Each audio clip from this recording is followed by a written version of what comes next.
Bienvenue donc dans la suite de notre chapitre L'histoire de la vie au cours des temps géologiques, dans laquelle nous allons comparer le Cambrien et le Crétacé.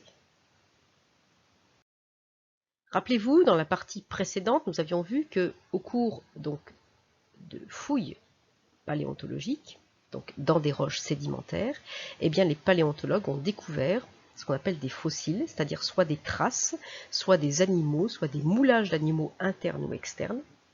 Des animaux donc qui appartiennent au passé. Quand on parle du passé, on ne parle pas de quelques dizaines ou centaines ou milliers d'années, mais on est en millions d'années, centaines de millions d'années, voire plus. Alors, vous avez ici donc la façon dont ces empreintes se sont formées. Pour qu'il y ait cette empreinte fossilisée, il faut que notre dinosaure ait marché dans une surface dans laquelle il y avait une sédimentation. Donc il faut qu'il y ait un bassin sédimentaire, pas forcément comme vous le voyez ici, avec beaucoup d'eau.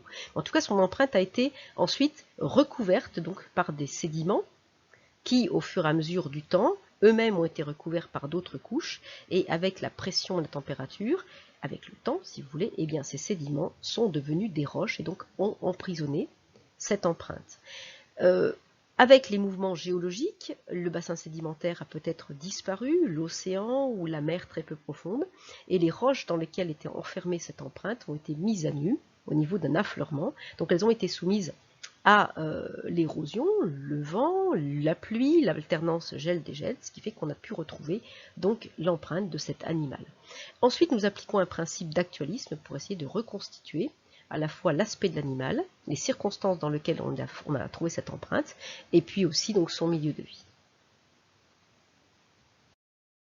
Alors, nous allons donc nous intéresser dans cette deuxième partie, donc c'est le grand 2 de votre chapitre, la vie à deux périodes de l'histoire de la Terre, à travers donc deux exemples, Cambrien et Crétacé. Donc on va remonter à moins 530 millions d'années, et puis ensuite on va revenir dans le temps à moins 100 millions d'années. Donc n'oubliez pas que nous sommes, l'actuel est ici, d'accord. Donc vous avez les paléontologues qui recherchent dans ces bassins sédimentaires, dans les strates correspondant à l'accumulation des sédiments, eh bien ils vont pouvoir comme ça ainsi remonter le temps. Rappelez-vous donc de l'expérience avec les rocheuses. Ils vont pouvoir donc remonter. Plus on va profond, plus on va loin, à condition que les sédiments, que les différentes strates de sédiments n'aient pas été retournées, d'accord, qu'il n'y ait pas eu une inversion due à des mouvements tectoniques, par exemple. Alors, tout au long de la vidéo, on va être un petit peu embêté par contre par des animations. Le texte va apparaître. Ce sont des choses un peu techniques qui font que j'essaierai de faire en sorte que ça ne gêne pas la lecture. Donc je laisserai les diapositives un peu plus longtemps, d'accord, fixes, pour que vous puissiez bien lire le texte. Alors, quelles sont les deux périodes, les deux époques, pardon, que l'on va comparer? Eh bien, nous allons partir dans le Paléozoïque. D'abord, dans un premier temps, nous allons remonter donc au primaire, Paléozoïque ou primaire. Nous allons nous intéresser donc au Cambrien, le Cambrien qui s'étend de moins 542 dans mon image millions d'années à moins 488,3 pour être précis millions d'années. Alors, nous, on va s'intéresser à une période qui sera à moins 530 millions d'années. D'accord? Donc on est dans les tout débuts, entre guillemets, du Cambrien. On serait plutôt, d'accord, ici. D'accord? Et ensuite, on va comparer les animaux de cette époque à l'époque du Crétacé, d'accord, qui s'étend de moins 145,5 millions d'années à moins 65,5 millions d'années. Donc on va comparer avec la période du Mésozoïque ou secondaire. Donc on est à peu près ici. Alors, on s'intéressera aux animaux marins, d'accord, dans les deux cas. C'est le milieu marin qui nous intéresse. Alors, ce Cambrien, on est donc à moins 530 millions d'années. On va l'observer au niveau d'un affleurement rocheux situé à Burgess, d'accord, dans les montagnes rocheuses du Canada. Donc, on est dans les rocheuses canadiennes, on est ici. Alors cette découverte a été faite, cet affleurement a été découvert il y a très longtemps, d'accord, début du XXe siècle, et depuis on l'étudie. Alors si vous regardez un peu la légende du document, vous voyez que ce point jaune, donc l'affleurement correspondant à nos fossiles, existe dans d'autres pays, d'accord. On le trouve aussi dans l'Utah, mais regardez, on les trouve disséminés un peu partout, d'accord, sur notre carte. Donc ce qui veut dire qu'à l'époque, il y a 530 millions d'années, tous ces continents, si vous vous rappelez la tectonique des plaques l'année dernière, tous ces continents étaient donc réunis, d'accord, et toutes ces zones étaient réunies en un seul. Donc ça ne formait qu'un seul bassin sédimentaire, donc un fond d'océan à l'époque. C'était un endroit où évidemment les sédiments ont pu s'accumuler, où il y a pu avoir une vie. Alors, ce qui est intéressant, c'est qu'on a une quantité de fossiles absolument extraordinaire. Donc on est dans des schistes, c'est-à-dire des schistes, pardon, donc des roches relativement friables qui se découpent en plaques. Donc c'est très facile de récupérer donc des fossiles comme par exemple ici, donc ce trilobite, donc on voit plus l'empreinte de l'animal, peut-être du corps entier de l'animal, que l'animal en lui-même. D'accord? Une petite précision, évidemment, tous ces fossiles extrêmement nombreux et très différents, donc il y a évidemment un boom de diversification écologique dans cette strate, ont tous à peu près le même âge et donc ont plus de 500 millions d'années, je précise. Alors, voici quelques-uns des fossiles observés. On retrouve des formes connues encore aujourd'hui, par exemple comme les spongiaires, donc des éponges actuelles qu'on trouve dans le milieu marin. Mais on trouve également donc, des animaux connus qui ne sont plus visibles sous leur forme fossile actuellement, mais ce sont les trilobites. On sait que leur organisation rappelle un peu celle des arthropodes actuels, donc arthropodes qui ont les pattes articulées. Alors ça rappelle un petit peu le groupe des crustacés, ça rappelle également le groupe des myriapodes, donc les mille pattes, ça rappelle aussi les insectes, et ça rappelle aussi les arachnides, donc le groupe des araignées et des scorpions. Et par contre, on a des animaux complètement différents de ce qu'on connaît, des animaux nouveaux. Opabinia, par exemple, ou Opabina, qui est un animal dont on ne voit pas la partie qui est pourtant la plus intéressante ici, c'est qu'il a une espèce de trompe avec une sorte de pince à l'extrémité. Donc c'est un animal de très petite taille, un animal dont la forme ne rappelle aucun animal actuel. Vous avez ensuite Anomalocaris, qui était vraiment le prédateur de l'époque, de très grande taille. Donc on le verra dans la reconstitution tout à l'heure. C'était visiblement le requin de nos mers actuelles. Voilà. Donc à l'époque, c'était lui le méga prédateur. Un animal complètement extraordinaire, Hallucigenia, on ne sait pas trop ce que c'est, un animal plutôt visiblement mou avec des pics dans la partie supérieure, des petites expansions, appendices dans la partie postérieure, enfin voilà, un animal assez particulier. Et puis, lui par contre est intéressant, c'est le Picaya. Le Picaya, regardez, malgré sa petite taille, pourquoi est-ce que c'est noté qu'il se rapproche donc des vertébrés? Donc on voit son corps qui est allongé, on voit peut-être là avec une petite espèce de membrane un peu à l'image un peu de ce qu'on trouve chez les sèches, donc peut-être une petite membrane qui lui servait à se stabiliser, et puis une tête avec deux petites antennes, là on voit les petites antennes. Cet animal, regardez au centre, présente comme une espèce d'axe, avec des éléments qui partent de part et d'autre. Donc ça rappelle un tout petit peu l'axe des vertébrés, l'axe des chordés, tous ceux qui ont une colonne vertébrale. Ce serait peut-être leur ancêtre, enfin notre ancêtre. Alors voilà la reconstitution, donc les paléontologues ont fait une sorte de dessin très proche de la réalité. L'Anomalocaris est certainement la terreur donc, des lieux de l'époque. On connaît deux espèces d'Anomalocaris. Donc celle de gauche, c'est Anomalocaris natorsis, pardon, je vais pas y arriver, excusez-moi, natorsti, excusez-moi.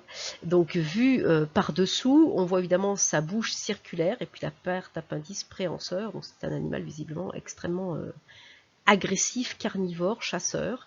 Et puis, bon, au départ, il a été pris pour une méduse, cette bouche a été prise pour une méduse, et puis ensuite, on s'est rendu compte qu'effectivement, il était beaucoup, beaucoup plus gros. Et celui trouvé dans les rocheuses canadiennes, donc dans le site de Burgess, Anomalocaris canadensis, donc c'est celui que vous avez à droite ici, avec une tête beaucoup plus globuleuse et plus petit. Il mesurait environ 1 mètre, voire un petit peu plus pour l'autre espèce. Opabina, vous retrouvez ici, donc avec sa trompe frontale, sa pince à l'extrémité, bon, ses gros yeux situés au-dessus de la tête, c'est assez compliqué, 5 œils, c'est bizarre, un nombre impair, et puis encore avec des branchies latérales. Voilà, et puis voilà, une queue avec 3 segments, voilà, un animal assez particulier qui faisait entre 4,3 et 7 cm de long. Hallucigenia, dont on a essayé de faire une reconstitution, donc c'est Conway Maurice qui en 77 a fait ce dessin pour reconstituer cet animal quand même assez bizarre qui mesure entre 5 mm et 3 cm. Et notre Picaya. Alors Picaya, ce serait visiblement le premier cordé. Il faisait 4 cm de long en moyenne. Regardez donc cet axe qui rappelle un peu la colonne vertébrale, d'accord, des vertébrés actuels. Donc on dit qu'il fait partie des premiers cordés. Colonne vertébrale, la corde qui est au centre, l'axe qui est au centre. Alors, en appliquant le principe d'actualisme et avec l'étude de ces fossiles, on a reconstitué le milieu de vie donc au Cambrien, il y a 130 millions d'années, et voilà ce que l'on voit.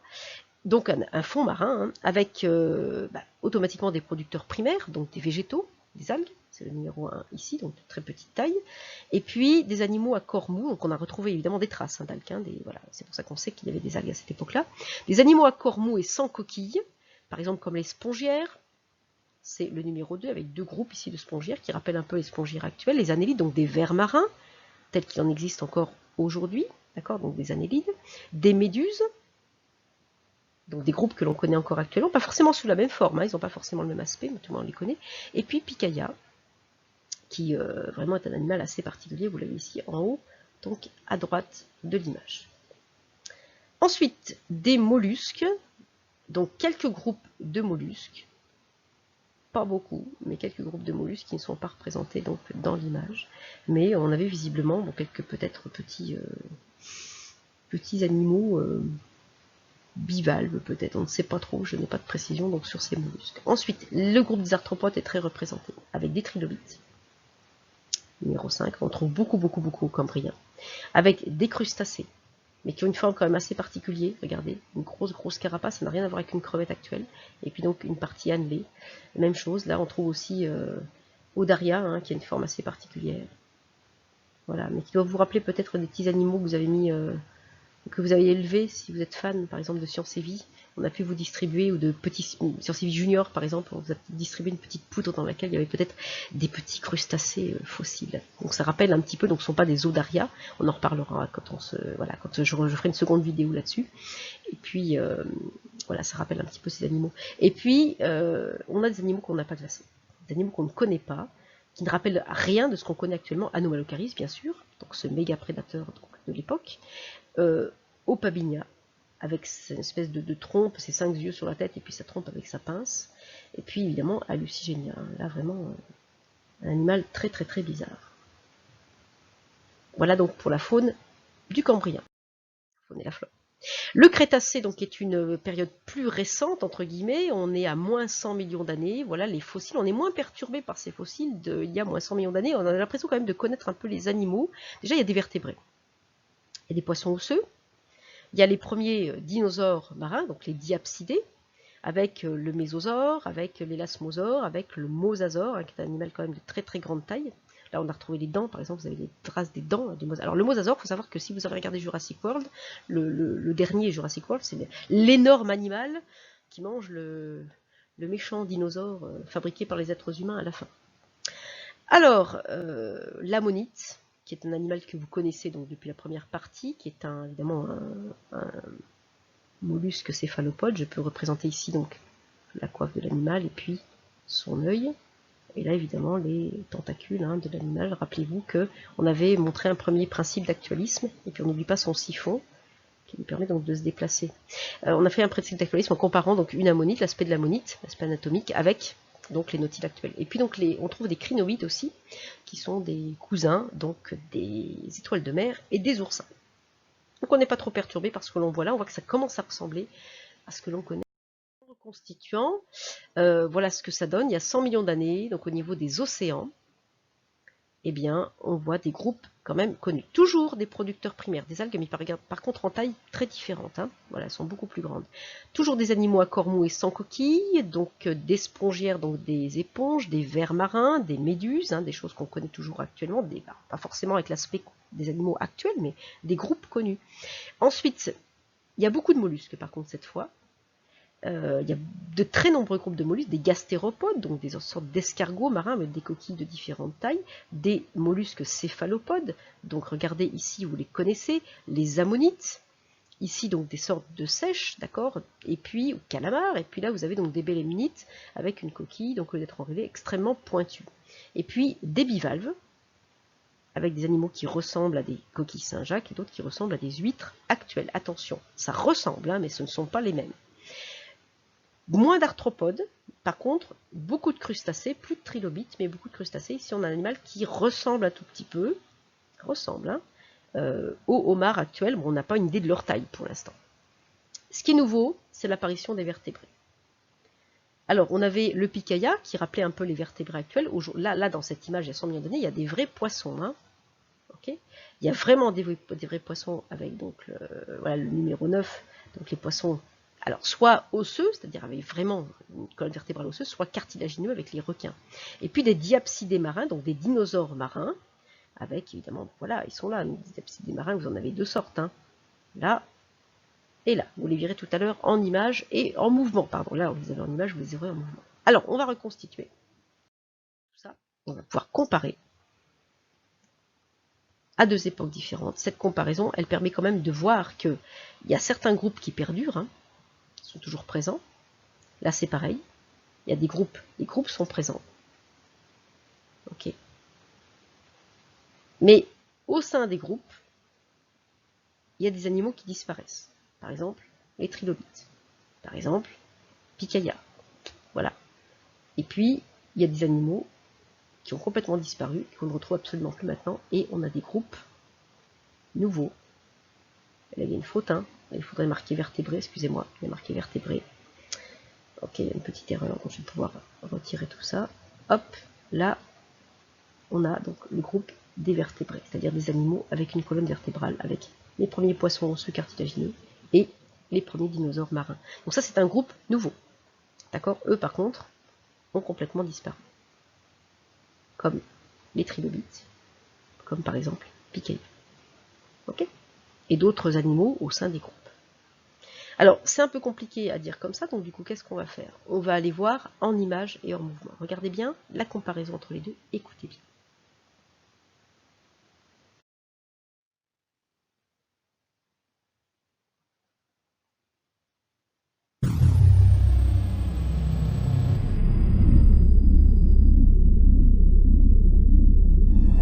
Il y a 540 millions d'années, dans un océan rempli d'oxygène, les bactéries primitives ont évolué. Le fond marin est couvert de plantes. Cette créature étrange ressemble à une limace à carapace. C'est un vivaxia qui appartient à une nouvelle génération d'organismes multicellulaires complexes. L'augmentation du taux d'oxygène permet aux créatures d'accroître leur masse et de développer un squelette osseux. Il y a des vers, des éponges, et ces créatures mobiles, des trilobites. Ce sont de lointains ancêtres des insectes, des homards et même des scorpions.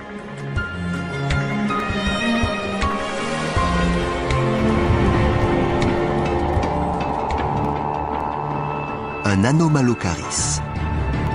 Sa taille avoisine le mètre. Il dispose de grands yeux, de dents acérées et de membres antérieurs.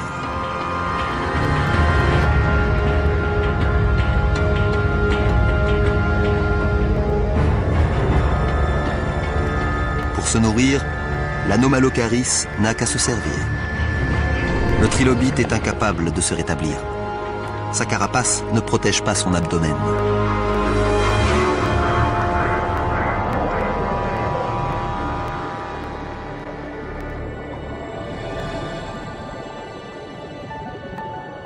Ces créatures sont des Picaya. Elles mesurent 5 à 6 cm de long et sont vraisemblablement les précurseurs de la branche des vertébrés. Après des millions d'années d'évolution, cette structure primitive aboutira au squelette qui nous permet de nous tenir droit.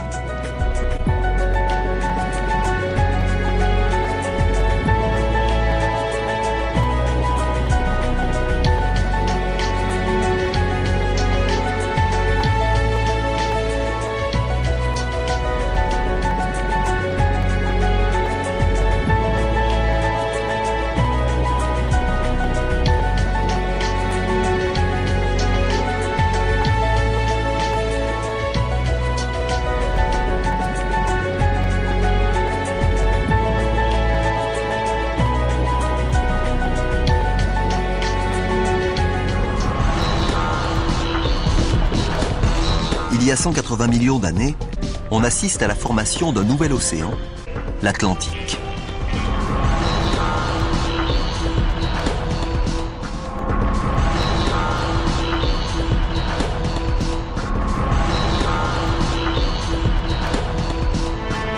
Dans cet océan, de nouvelles créatures voient le jour. Comme celle-là par exemple, un ichthyosaure. Leurs ancêtres reptiliens vivaient sur la terre ferme, mais ils se sont adaptés au changement de la planète et ont développé des nageoires pour rejoindre l'océan Atlantique qui s'est tout juste formé.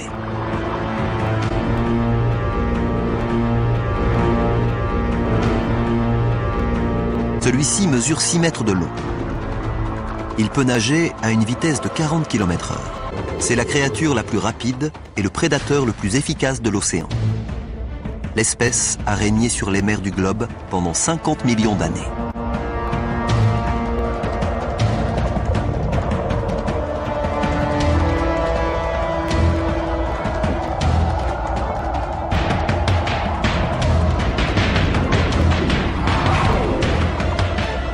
Mais à présent, un nouveau prétendant lui dispute sa couronne.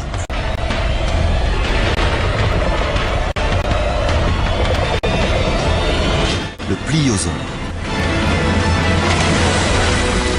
La longueur d'un autocar pour le poids d'un camion.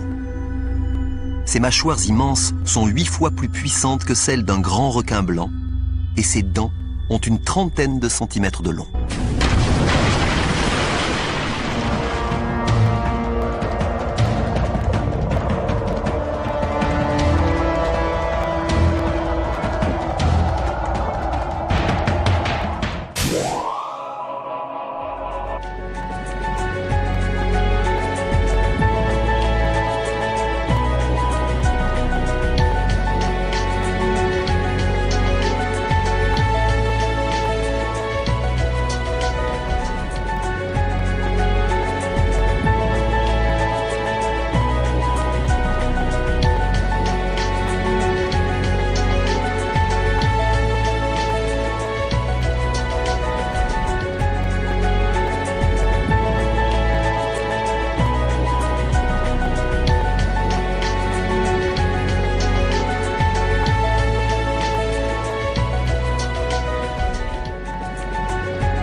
On va s'arrêter là pour l'instant.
Alors, un petit bilan rapide, on verra, donc vous avez vu la dernière partie de la vidéo qui correspond à notre troisième vidéo à nous, dans laquelle on essaiera d'expliquer la succession donc, des groupes au cours des temps géologiques, et puis l'apparition et la disparition de certaines espèces, et surtout pourquoi, pourquoi effectivement ces groupes ont disparu.